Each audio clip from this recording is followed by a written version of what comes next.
China is once again defying engineering limits with its high-altitude megaproject, the Sichuan, Tibet Railway, a massive infrastructure undertaking that has rapidly picked up pace and is now pushing ever closer to the Indian border. In fact, one section will run within just 15 kilometers of the line of actual control between China and India. Understandably, this has triggered alarm in New Delhi, with Indian Prime Minister Narendra Modi reportedly furious about what many in India perceive as a calculated move by China. But is this project really aimed at India? Or is there more to the story? Welcome to today's in-depth video where we unpack the full picture behind China's boldest railway project yet. Let's start with the basics. The Sichuan, Tibet Railway is designed to connect Chengdu, the capital of Sichuan province, with Lhasa, the capital of the Tibet Autonomous Region. Spanning about 1,550 kilometers, it might not be the world's longest railway, but in terms of engineering difficulty, it ranks as one of the most extreme projects ever attempted. US experts once declared it impossible to complete, citing geological instability, harsh climate, and logistical nightmares in remote mountainous terrain. The route must cut across 21 snow-covered mountain ranges, traverse 4 of China's largest rivers, the Dadu, Jinsha, Upper Yangtze, Lancang, Upper Mekong, and New, Salween, and wind through dozens of seismic fault lines. Construction crews face constant threats from landslides, earthquakes, flash floods, and temperature swings that can plunge to -30 degrees Celsius at night. On top of that, they're working in high-altitude conditions with low oxygen levels, making even the simplest physical tasks a major challenge.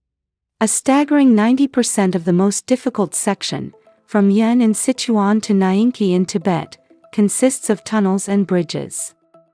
Engineers are building 74 tunnels and 159 bridges just in this one segment, and many of them are deep inside the tectonically active Hengguan mountain range.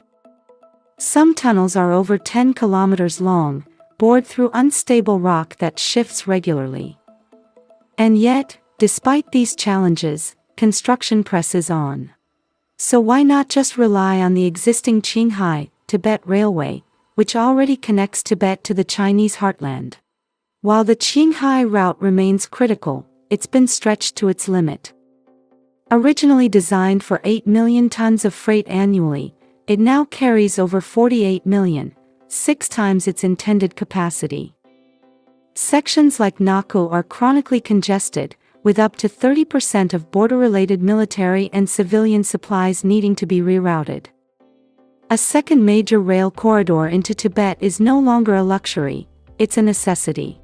But beyond logistics, the strategic significance of the Sichuan, Tibet Railway cannot be overstated. The new line approaches Tibet from the south, just a stone's throw from India's Arunachal Pradesh, which China claims as part of South Tibet. With border tensions escalating over the past few years, including deadly clashes in the Galwan Valley and frequent standoffs along the LAC, the new railway gives China the ability to rapidly deploy troops and equipment to remote frontier areas. What used to take 5 days over winding roads can now be done in under 3 hours via train. This has caused serious concern in India, with Modi's administration interpreting the railway's southern alignment as a direct challenge to Indian sovereignty. Indian media outlets have repeatedly framed it as infrastructure warfare, part of a broader strategy to assert dominance in disputed regions. Yet, from China's point of view, the project is just as much about internal cohesion and economic integration as it is about defense. The railway will become the second major corridor connecting Tibet to the rest of China, creating a dual-channel system with the Qinghai, Tibet Railway to the north.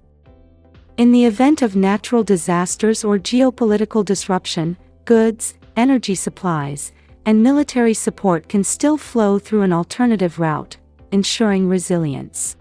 Economically, the benefits could be transformative for Tibet. The region sits on vast mineral reserves, over 20 million tons of copper, lithium accounting for 1/6 of global reserves, and abundant hydroelectric potential. Until now, these resources have remained largely untapped due to poor transport links. With the railway, transport costs will plummet to just 10% of current road-based costs, enabling large-scale mining, manufacturing, and exports. The projected freight capacity of the new line is 30 million tons annually, significantly reducing the burden on Qinghai, Tibet logistics while accelerating local industry. Tibet's GDP growth has been sluggish partly due to infrastructure bottlenecks.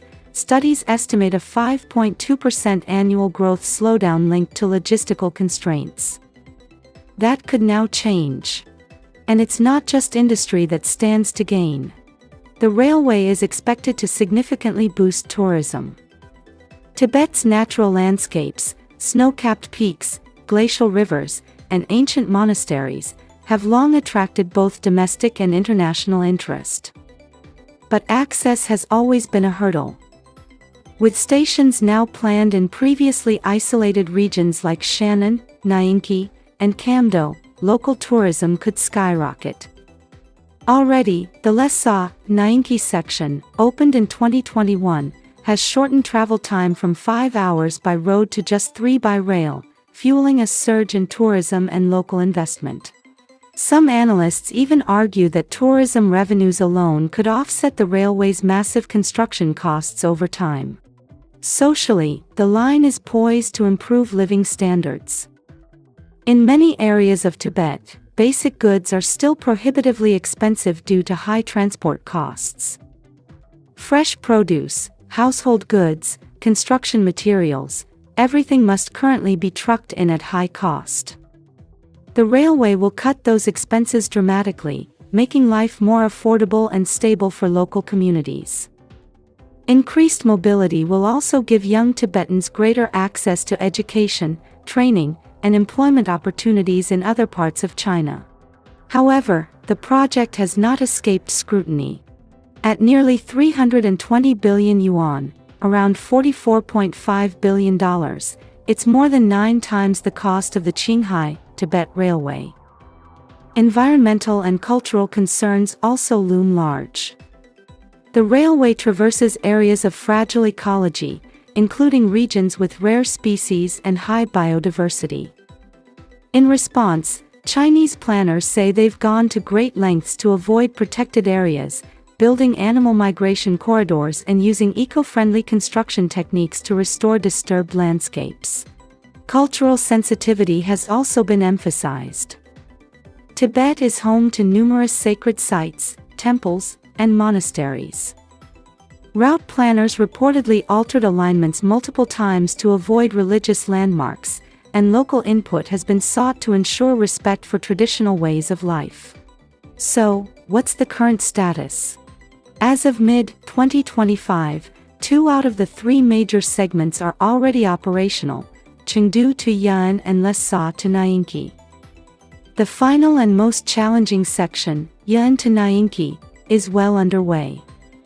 Recent footage shows massive suspension bridges being laid across canyon walls, testifying to the bravery and skill of the engineers involved. However, due to frequent geological setbacks, some projections now suggest full completion may extend beyond 2027, possibly to 2030. Still, even partial operation of the full route is expected to reshape the economic geography of Western China.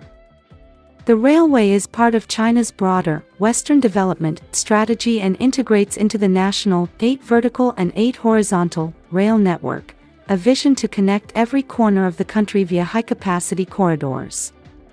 In the future, the Sichuan, Tibet Railway could also serve as a launch point for enhanced trade with Nepal, Bhutan, and other South Asian neighbors, should diplomatic conditions allow. And so, a project that once seemed like science fiction is becoming a reality, kilometer by kilometer, tunnel by tunnel, bridge by bridge. Whether viewed as a strategic counterbalance to India, a nation-building effort, or a triumph of modern engineering, the Sichuan, Tibet Railway is poised to reshape not only Tibet's destiny, but China's entire regional posture. That's it for today's deep dive. If you found this video informative, Give us a thumbs up and don't forget to subscribe. Let us know in the comments, do you think this railway changes the balance of power in the Himalayas? Or is it simply about development? We'll be watching closely as the final sections come together, and we'll be back with more updates soon.